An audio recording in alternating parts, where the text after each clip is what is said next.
La promotion de la paix est indissociable de l'encouragement et de la reconnaissance des actions des hommes et des institutions de bonne volonté qui agissent dans ce domaine.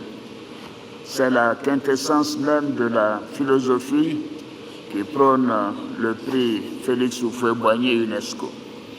Ainsi, ce prix institué en 1989 continue d'honorer à travers le monde les personnes vivantes ou les institutions dont le mérite en matière de recherche, de sauvegarde ou de maintien de la paix est sans conteste.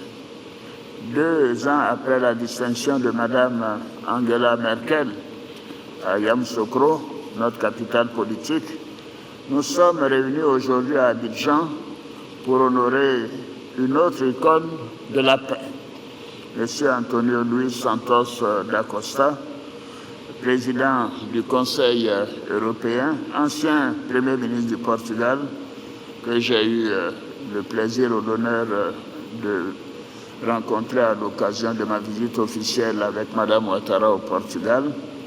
Nous gardons un souvenir mémorable de cette visite. Merci pour votre hospitalité. Et il est le lauréat de l'édition 2024 du prix Félix Houphouët-Boigny UNESCO pour la recherche de la paix. Cher lauréat, M. Antonio Luis Santos da Costa, je voudrais vous adresser mes sincères félicitations. Votre qualité de Premier ministre du Portugal, puis de président du Conseil européen depuis décembre 2024, la recherche du compromis et de la paix sont les constantes de votre engagement politique. Vous vous êtes toujours distingué comme un grand défenseur du dialogue et du multilatéralisme. Comme l'a expliqué M. Michel Kandessi, le vice-président du jury de ce prix et ancien directeur général du Fonds monétaire international, que j'appelle affectueusement mon patron, ce prix vous a été attribué, je cite, pour l'ensemble de votre œuvre et pour la constance avec laquelle vous avez gardé dans vos préoccupations de grands responsables politiques le souci de la paix et de la promotion des pays en développement.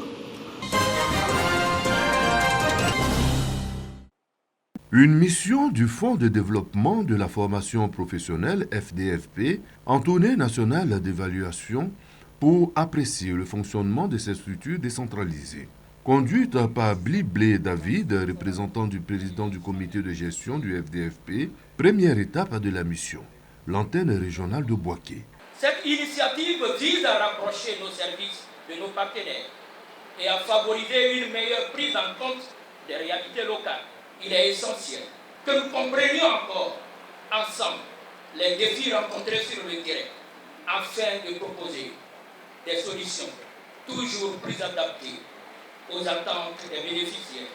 Cette démarche s'inscrit dans une volonté de participation active des parties prenantes au service du développement des compétences et de l'inclusion professionnelle. Je ressors satisfait des échanges que nous avons eus de façon assez claire, sans faux fuyant, de façon transparente donc, avec l'ensemble des membres du comité de gestion. Cette opportunité-là, c'est une chance. Nous continuons avec le projet parce qu'il n'est pas terminé. C'était une belle cérémonie.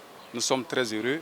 Une centaine de jeunes formés ont reçu leur attestation de fin de formation à l'occasion de cette visite. Grâce au FDFP, on a eu nos 100 jeunes qui ont pu participer, bénéficier à cette formation de l'entrepreneuriat qui aujourd'hui ont un bagage très important qui pourra les aider à s'installer à leur propre compte. En marge, le projet de formation d'une cohorte de 250 jeunes de Bobo a été lancé. Ils seront formés dans la production et la commercialisation du manioc. Notons que le FDFP a été créé en 1991 dans le cadre du programme de valorisation des ressources humaines.